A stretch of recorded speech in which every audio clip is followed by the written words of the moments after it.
पिछले 12 वर्षों से हम लोगों ने देखा है कि जिस राज्य में भी चुनाव होता है मोदी जी और अमित शाह को वही राज्य दिखाई देता है। अब अगले 6 महीने तक अचानक से गुजरात के इन दो नेताओं को बिहार की चिंता सताने लगेगी, बिहार की गौरवशाली अतीत की वो चर्चा करने लगेंगे।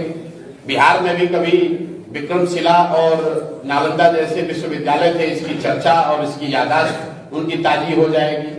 अगले 6 महीने तक जितनी भी सरकारी योजनाओं का बटन दबाया जाएगा उसका केंद्र भी बिहार बनाया जाएगा।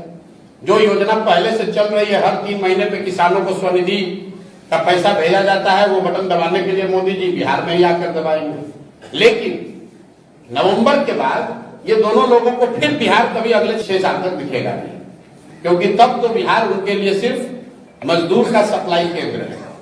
अच्छा तो तब होता जब अमित शाह जी घोषणा कर दें कि अगले 2 साल, 4 साल, 5 साल में बिहार से मजदूरों का पलायन, जो गुजरात के फैक्ट्रियों में, मोरबी में, सूरत में जो लड़के इस गर्मी में 12-15 हजार रुपए में नौकरी मजदूरी कर रहे हैं और गुजराती लोग उन फैक्ट्रियों के मालिक हैं, अमित शाह जी ये घोषणा कर दें उन बच्चों को भी, जो गुजरात के मजदूरों को मजदूरी मिल रही है, उतनी मजदूरी तो कम से कम बिहार के बच्चों को दिलवाओ।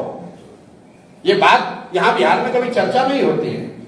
हम लोग ये सब कहते हैं कि यहाँ से लोग बाहर मजदूर जाते हैं, लेकिन गुजरात के मजदूरों को उसी फैक्ट्री में जो पैसा मिल रहा है और बिहार के मजदूरों को जो फैक्ट्री में पैसा मिल रहा है, उसमें जमीन आसमान का फर्क है। अच्छा तब लगेगा जब अमित शाह जी बताए कि गुजरात के जो बड़े उद्योगपति हैं उनमें से कितने लोग बिहार में उद्योग लगाएंगे। पिछले 12-15 साल में तो लगाया नहीं। तो अब जब सुराज जब यहाँ है इन बातों के लिए, तो हम लोग ये जरूर गांव-गांव जाकर कह रहे हैं कि वोट आप लीजिएगा बिहार में और सारा इन्वेस्टमेंट, सारी फैक्ट्रियां, सारी तरक्की होगी गुजरात में। ये नहीं चल सकता है। गुजरात में की तरक्की हो, हम लोग को उससे दिक्कत नहीं है। गुजरात में बुलेट ट्रेन बन रहा है। आप लोग पत्रकार महोदय लोग रोज उस पर चर्चा कर रहे हैं, टिप्पणी कर रहे हैं, न्यूज बनाते हैं। बुलेट ट्रेन बनाने के लिए भारत सरकार ने जापान से 1 लाख करोड़ रुपया का ऋण लिया है।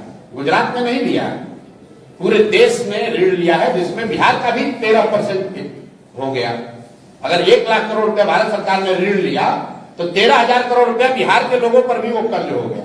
हम लोग 40 MP जिताकर भेजे हैं, गुजरात से 26 MP गए।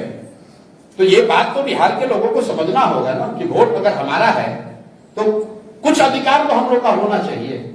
सिर्फ गुजरात के लोगों का ही तरक्की क्यों होगा? और गुजरात के लोगों के तरक्की के नाम पर कितने दिन तक बिहार के लोग वोट देते रहेंगे? जनसुराज में हम लोग गांव-गांव जाकर यही तो कह रहे हैं कि मेरे भाई, एक बार अपने राज्य की तरक्की के लिए, अपने बच्चों के पढ़ाई रोजगार के लिए वोट दे दो। गुजरात और कर्नाटक और तमिलनाडु का विकास और देश और पाकिस्तान और चाइना का बात बहुत हो गया। ये बिहार विधानसभा का चुनाव है। बिहार की तरक्की के लिए, बिहार के बच्चों के पढ़ाई रोजगार के लिए वोट दीजिए। तो अमित शाह जी जब आएंगे तो आप लोग को मौका लगे तो सवाल पूछिएगा कि पिछले 15 साल में केंद्र में उनकी सरकार है, कितनी फैक्ट्री बिहार में लगी है।